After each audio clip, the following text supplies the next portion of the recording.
Ilhan Omar walked into the Fox News studio carrying the same armor she had relied on for years. The kind that didn't deflect bullets but redirected attention. The kind built from accusations of bias, identity, and moral outrage, rather than facts or explanations. Trump didn't see a symbol. He saw a puzzle, full of unanswered questions, unresolved contradictions, and years of controversy that had never really been confronted in one place at one time. The network had billed the event as a serious discussion about immigration, identity, and accountability, but everyone in the room knew it was really about something else. What happens when narrative meets documentation, when slogans meet records, when personal brand meets public scrutiny? For years, Omar's critics had raised questions that never seemed to stick. Her defenders called those questions ugly, unfair, or motivated by prejudice. And in American politics, that accusation alone is often enough to shut down debate. But Trump came in with a different approach. Not with insults, but with folders, charts, and video clips. The kind of props that don't scream guilt, but do invite discomfort. It wasn't about declaring anyone guilty of anything, at least not directly. It was about asking why so many things didn't line up, and why so many explanations felt incomplete. The first tension came from the basic story of immigration itself, the narrative Omar had often told about arriving in America as a refugee, escaping chaos, finding opportunity, and building a life. Trump framed it as a success story that deserved honesty, not myth-making. He didn't accuse, he questioned. Why were there so many different names connected to her early years? Why did certain records overlap in strange ways? Why did public documents seem to raise more questions than they answered? The audience wasn't being asked to reach a verdict, only to notice the gaps. Then came the marital timeline, not as a scandal, but as a sequence of dates on a screen. Marriage certificates, tax filings, campaign disclosures, none of them illegal on their own, none of them proof of wrongdoing, but together forming a pattern that looked, at the very least, complicated. Trump didn't say what it meant. He asked what it suggested. How do you explain being legally married to one person while filing joint taxes with another? How do personal relationships intersect with political finances without creating conflicts?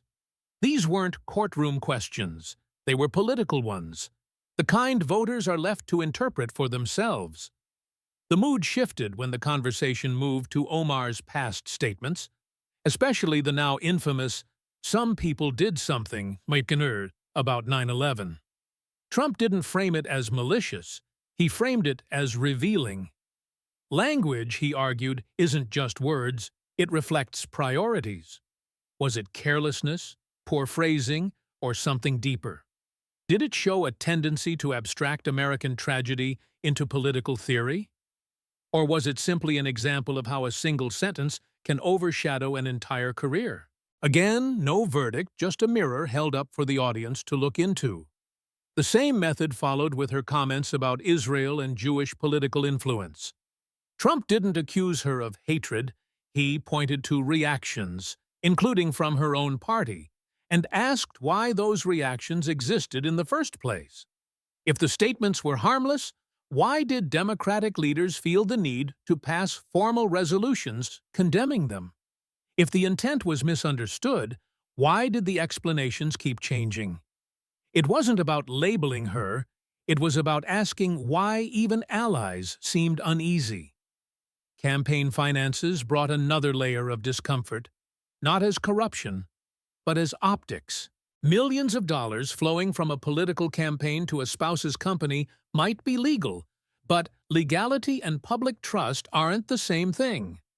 Voters don't just ask whether something breaks the law, they ask whether it feels right. Trump framed it as a basic ethical question. How close is too close when money, marriage, and politics mix? At what point does transparency start to look like self-dealing? even if no rule has technically been violated. Then there was the Somalia speech, the moment that lingered longer than most. Trump didn't say she was disloyal. He asked why her words sounded different depending on the audience. Why speak one way in Minneapolis and another in Mogadishu? Why emphasize identity abroad while downplaying it at home? Politicians do this all the time, of course, code switching between groups. But the question remains, where does representation end and symbolism begin? Is it possible to serve two narratives at once without confusing both? What made the exchange explosive wasn't any single claim, but the accumulation. None of the issues alone proved anything. Together, they created a portrait full of friction, a public figure whose story felt less like a straight line and more like overlapping layers. Trump didn't need to call her a villain. He let the contradictions do the work. He positioned himself not as prosecutor, but as narrator, walking the audience through a series of unresolved questions and letting discomfort replace certainty. By the end, the studio wasn't reacting to answers because there weren't many. It was reacting to silence, hesitation, and deflection. Omar relied on moral language, Trump relied on paperwork, and the clash revealed something deeper about modern politics. We live in a culture where identity can shield, but documentation can still unsettle, where being offended doesn't automatically make criticism disappear, and where unanswered questions linger longer than accusations ever could. The aftermath wasn't about legal consequences, because none were established, and it wasn't about definitive truths, because none were proven. It was about perception. Viewers weren't told what to think. They were shown what to doubt. And doubt, in politics, is often more powerful than conviction. Trump walked away, looking like someone willing to ask uncomfortable questions. Omar walked away looking like someone used to controlling the narrative, suddenly forced to share it. In the end, the confrontation didn't resolve anything. It reframed everything. It turned rumors into discussions, defenses into debates, and silence into the loudest sound in the room. It didn't prove wrongdoing, but it exposed vulnerability. And in American politics, vulnerability is sometimes all it takes to rewrite a legacy. The next morning, the point wasn't whether Donald Trump had won the exchange, it was that he had changed the terms of it. He made the conversation less about labels and more about receipts, less about intentions and more about timelines. And once that shift happens, it's hard to put the toothpaste back in the tube, because timelines don't care who's offended. People can argue about tone all day, but dates and documents sit there like cold bricks on a table. The studio performance ended, but the argument it sparked kept rolling like thunder down every political hallway in America. Within hours, clips were chopped into neat little packages that didn't prove anything, but did something more dangerous. They made people curious. Not curious in the wholesome Sunday school way, but curious in the, wait, why hasn't anyone explained this clearly way? Because when a public figure is asked a direct, factual question and responds with a moral speech, some viewers hear compassion, but others hear evasion. And the more the answer sounds like an escape ramp, the more the question starts to feel like it must be important. That's not a legal conclusion. It's basic human psychology, the kind no press release can outsmart. Ilhan Omar's defenders moved quickly, as you'd expect, saying the whole thing was a spectacle designed to inflame and distract. They pointed out, fairly, that politics is full of selective editing and that Trump has never been allergic to provocation. They argued that being a Muslim woman in Congress means taking incoming fire that other members never face. and that some attacks are not made in good faith. All of that can be true, and still leave room for another uncomfortable truth. If something is false, a clean denial is usually the cheapest option. So why did the night feel like a series of half-answers and sidesteps instead of a straightforward walkthrough of the record? That's where the story got sticky, because it wasn't just about Omar's words, it was about the way American institutions respond to questions. When a controversy is treated as taboo, it doesn't disappear, it ferments. And when major outlets spend years framing a subject as either settled or off-limits, the audience eventually starts to wonder who benefits from that arrangement. Not because the audience is evil, but because the audience has watched too many real scandals get dismissed first, then confirmed later. So the question becomes less, is this true, and more, why does this always feel like it's being managed? The marriage timeline, in particular, became the kind of topic people argued about at kitchen tables and office breaks, not because they had expertise, but because it sounded like a logic puzzle. Two names, overlapping years, different filings, a sequence that looked awkward when laid out in a straight line. Even if every step had an explanation, the fact that the explanation wasn't already widely known created a vacuum. And in politics, vacuums don't stay empty. They get filled with the loudest storyteller in the room. Trump understood that, and he didn't need to prove anything to exploit it. He only needed to keep pointing at the blank spots. The more serious the allegation, the more carefully a responsible commentator has to speak, because suspicion is not proof, and politics is not a courtroom. But politics also isn't a therapy session where "I feel attacked" automatically settles the matter. If you're a member of Congress, you're not just a private citizen with private problems, you're a public servant with public responsibilities. That doesn't mean you surrender your dignity, but it does mean you inherit a basic expectation. When credible questions arise, clarity matters. And clarity doesn't mean outrage, it means specifics, dates, context, and a willingness to address the uncomfortable parts directly. As the debate footage circulated, something else happened that rarely gets talked about out loud. People started separating intent from impact. Omar could insist her "some people did something" line was about civil liberties, and maybe that was her intent. But the impact, for many viewers, especially families touched by 9/11, was that it sounded like minimizing the horror. Political language is like that. It can be technically defensible and still emotionally disastrous. And when your critics have video and you have nuance, nuance usually loses the fight on a Tuesday night. The Israel and anti-Semitism discussion followed the same pattern. Not a court case, but a public trust problem. Resolutions in the House are often symbolic, but symbols matter because they record embarrassment in ink. When your own party feels compelled to condemn your rhetoric, people ask why, even if they don't know the details. Was it a misunderstanding that spiraled, or was it a genuine pattern that colleagues couldn't ignore? If the answer is complex, that's fine. But complexity requires explanation, and explanation requires calm, not deflection. Then came the campaign money angle, the part that tends to reach voters who don't care about ideological fights at all.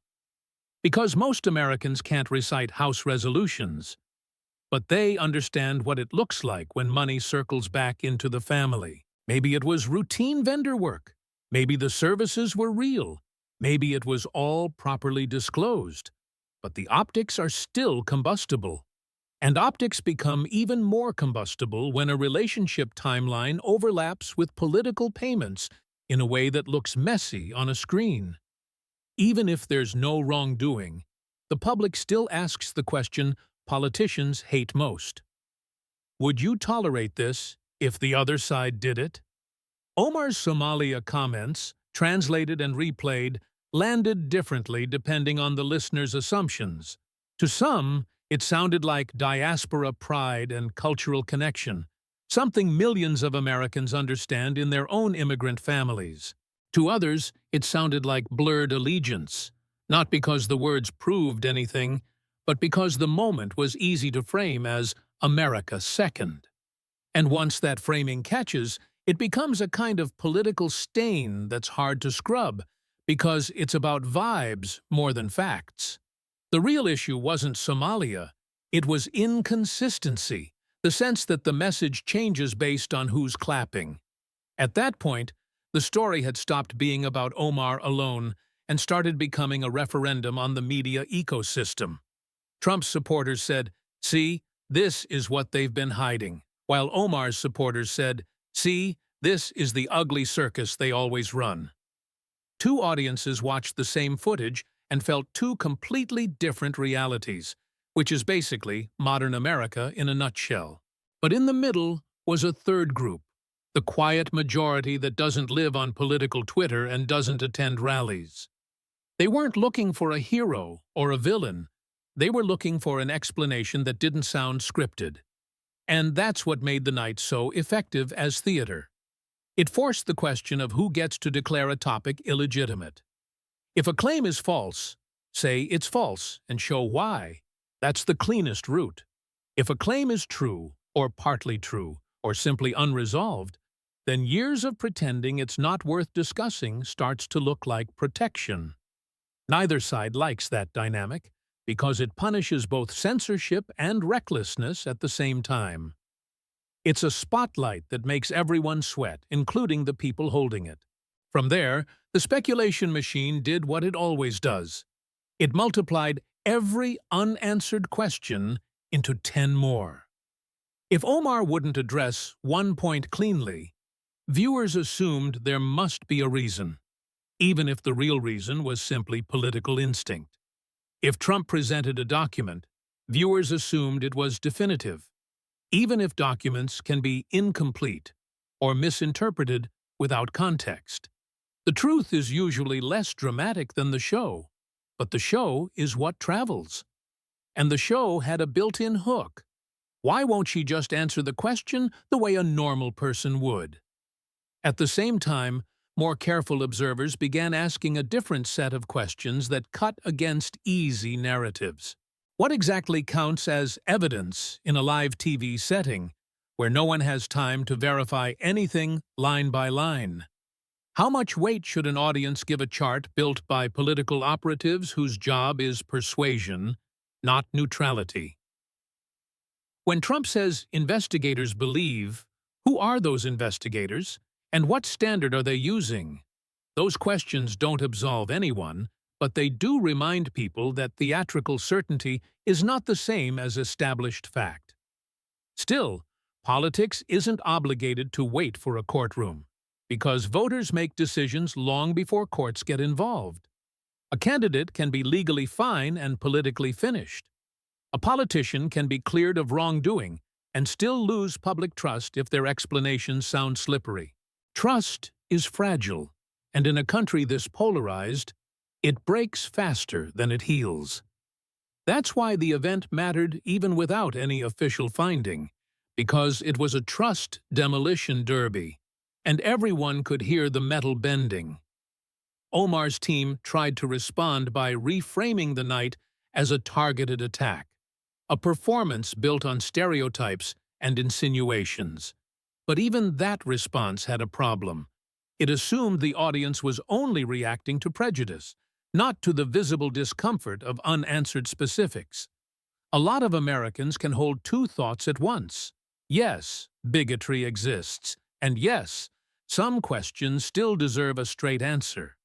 The mistake is treating those thoughts as mutually exclusive, as if acknowledging one automatically cancels the other.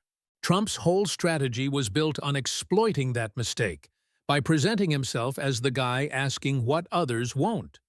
And because Trump is Trump, he layered it with sarcasm and showmanship that made every exchange feel like a trap. He didn't just ask questions, he framed them like closing arguments, with pauses and repeats and a theatrical sense of timing. That's why some viewers saw accountability, while others saw bullying, even if the words on the screen were the same. Both reactions can coexist, because style shapes perception as much as content does. In a debate like that, even the air conditioning feels partisan. As the week went on, Democrats faced an uncomfortable choice: defend Omar loudly and amplify the controversy, or distance themselves and look like they're conceding something. Neither option is attractive, which is usually a sign the situation is politically toxic. If they defended her, critics said they were covering up. If they distanced themselves, supporters said they were abandoning a colleague under pressure. So the party did what parties often do: speak vaguely about standards and process, the political equivalent of holding a towel over a spill and hoping nobody notices. Meanwhile, Republicans leaned into the moment, not by proving a case, but by repeating the questions until they became part of the brand. Because in modern campaigning, you don't always need to prove. You just need to plant doubt and keep it watered. That doesn't mean the doubt is fair, but it does mean it's effective, especially when the target can't or won't answer cleanly. The Omar story became a template. Take a controversial figure, compile a highlight reel, and frame the silence as the verdict. It's a strategy as old as politics itself, updated for HD screens and viral clips. The most revealing part, though, wasn't any single allegation. It was the audience reaction to the concept of process. When people hear, "We need to investigate," they don't always hear fairness. They sometimes hear delay.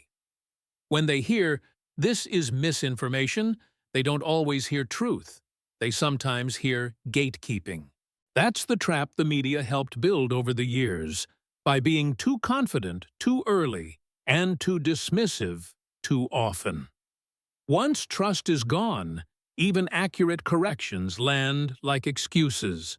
So the story kept expanding beyond Omar and Trump into something bigger.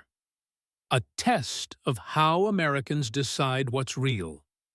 Do they trust institutions, or do they trust the loudest person holding a binder? Do they trust a politician's moral framing, or do they trust the cold language of documents and dates? And when those two forms of trust collide, which one survives? That's why the debate felt like a cultural fight, disguised as a political confrontation, because it was really a battle over what counts as credibility. And then there was the quiet irony hanging over the whole thing. Trump, of all people, positioning himself as the champion of documentation. This is a man known for hype, for branding, for spectacle, now acting like the country's skeptical auditor. It was almost funny, in a grim sort of way, like watching a carnival barker suddenly insist on reading the fine print. But politics is full of those role reversals, and voters don't always punish hypocrisy when they enjoy the outcome. Sometimes they reward it, because consistency is less entertaining than impact. Omar, for her part, faced a different irony. The very identity-based defense that had protected her also limited her options. If she leaned too hard on "this is prejudice," she risked sounding like she couldn't answer facts. If she answered aggressively, she risked feeding the narrative that she was evasive and combative. If she tried to calmly unpack every point, she risked elevating claims she'd rather dismiss. And in politics, sometimes even acknowledging a question gives it power. That's the bind public figures get stuck in when controversy becomes their permanent shadow. Any move looks like an admission to someone. What would have changed the trajectory is the one thing political professionals hate most: boring clarity. A calm, methodical timeline, a direct answer to direct questions, a willingness to say, "Here is what happened. Here is what didn't happen. Here is what you're misunderstanding."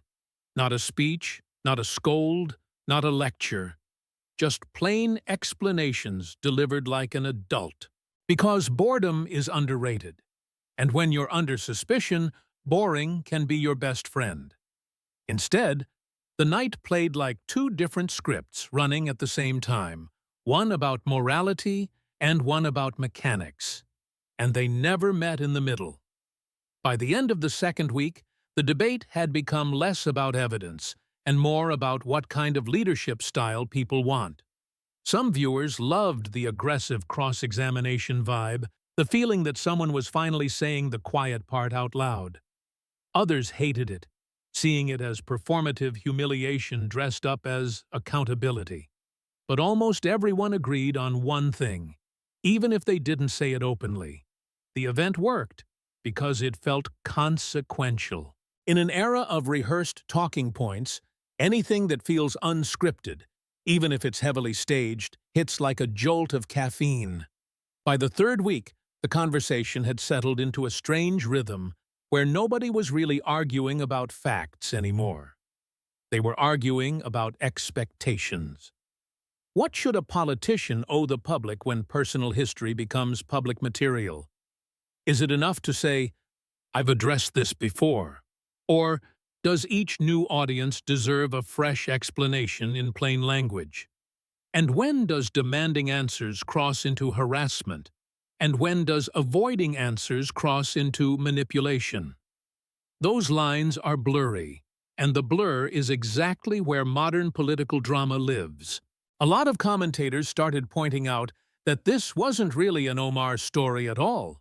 It was a story about how fragile political narratives are once they leave the comfort zone of friendly platforms. In safe spaces, every politician sounds coherent. In hostile spaces, even the best-prepared talking points start to crack under pressure. Fox News wasn't neutral territory for Omar, just like MSNBC isn't neutral territory for Trump, and both sides know it.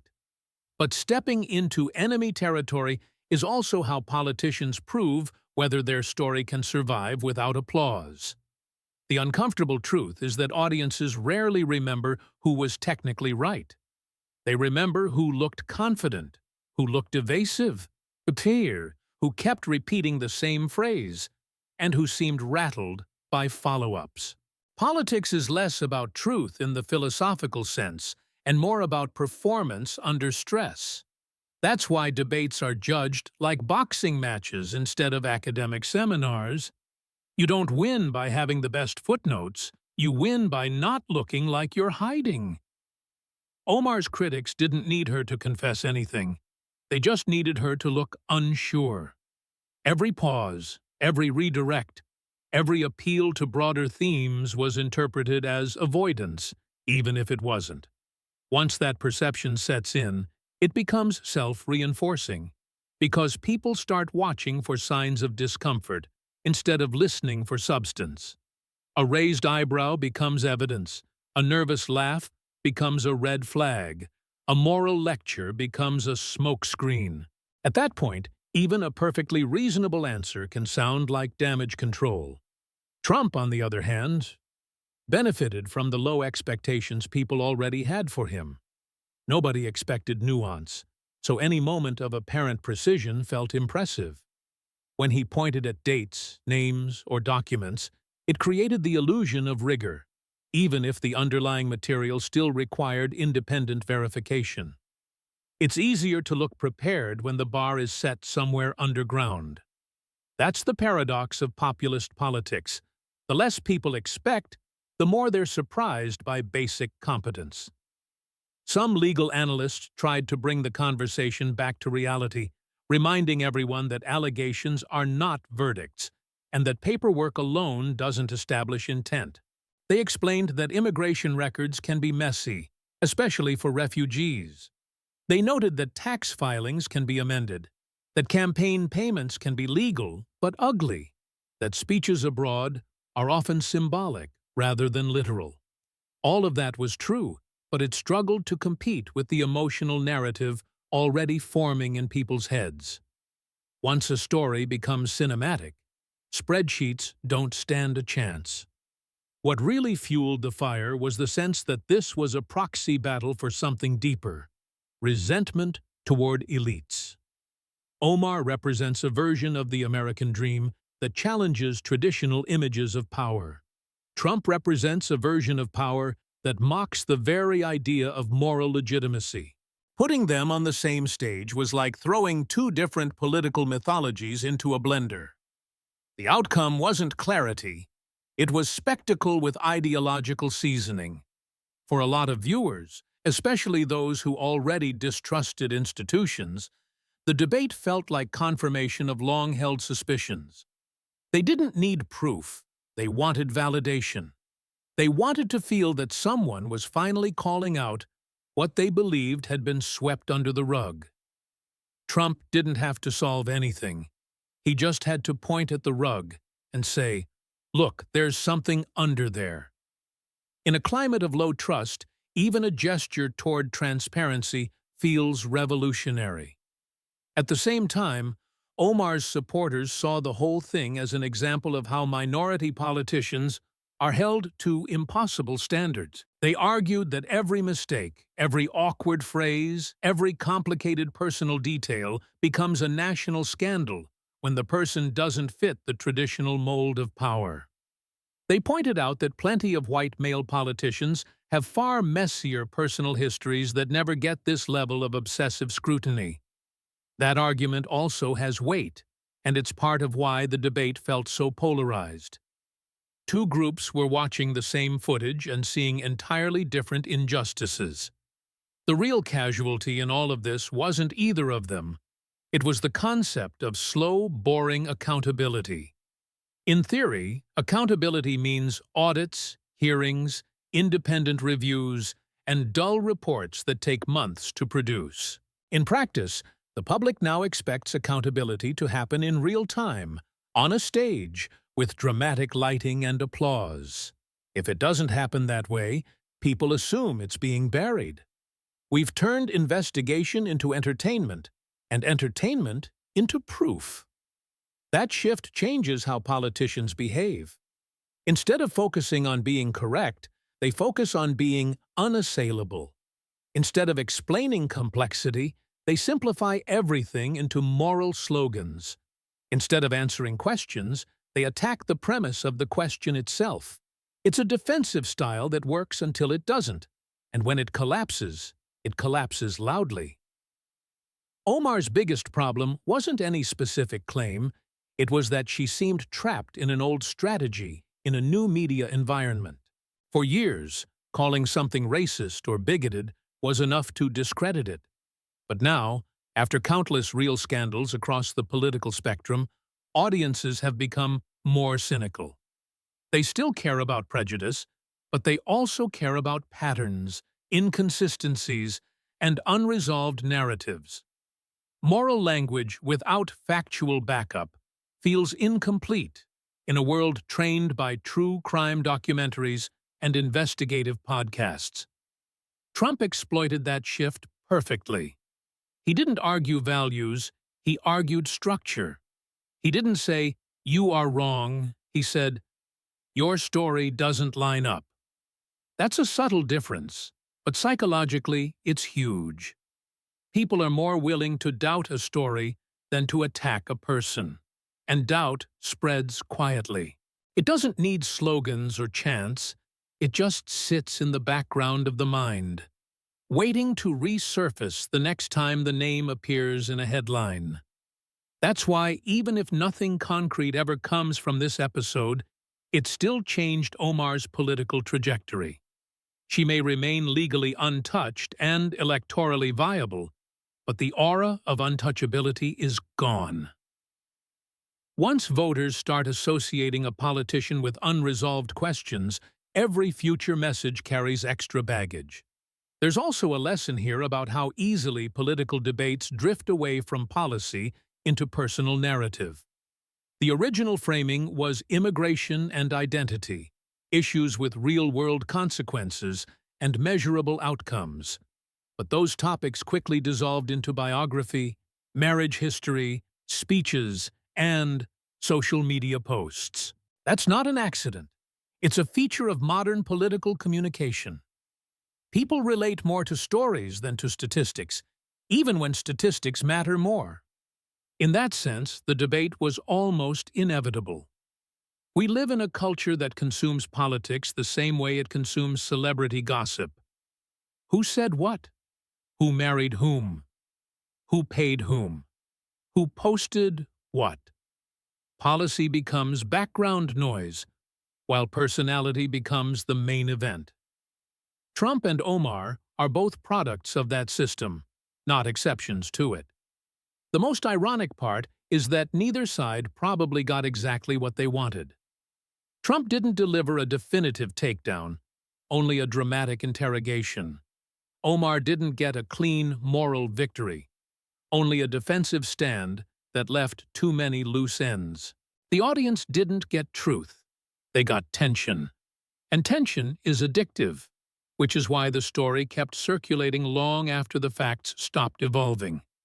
In a healthier political culture, this kind of moment would trigger a boring follow-up process: independent fact-checking, transparent disclosures, calm interviews with neutral journalists. But in the culture we actually have, it triggers memes, reaction videos, partisan panels, and endless speculation. The signal gets buried under the noise, and the noise becomes the signal. What remains is not understanding, but a lingering sense that something feels off. That feeling, more than any document or clip, is what shapes public opinion.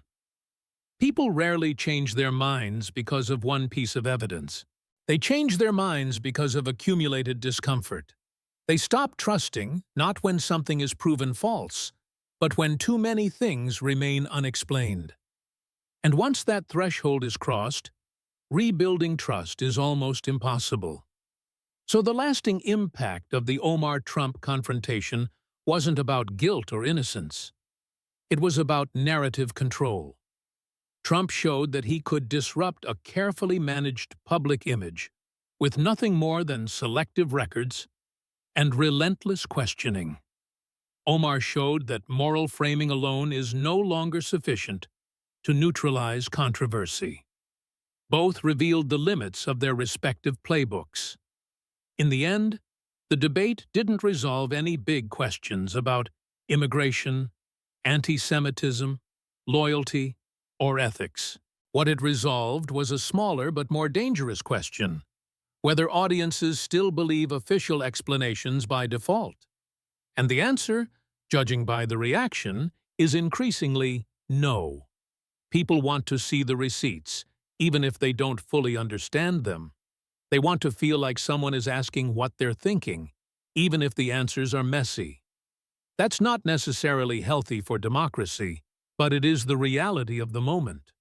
We've moved from trusting institutions to trusting performances that feel authentic, from trusting experts to trusting whoever looks confident under pressure, from slow verification to instant judgment. And in that environment, every political confrontation becomes less about truth and more about who controls the doubt. Omar walked into that studio with a shield built for an older era. Trump walked in with a hammer designed for the new one. The shield didn't completely break, but it cracked enough for people to peek inside. And once people start peeking, they rarely stop, even if they don't know exactly what they're looking for. That's the real legacy of the night. Not a verdict, but a permanent question mark, hovering over a political career that once seemed untouchable.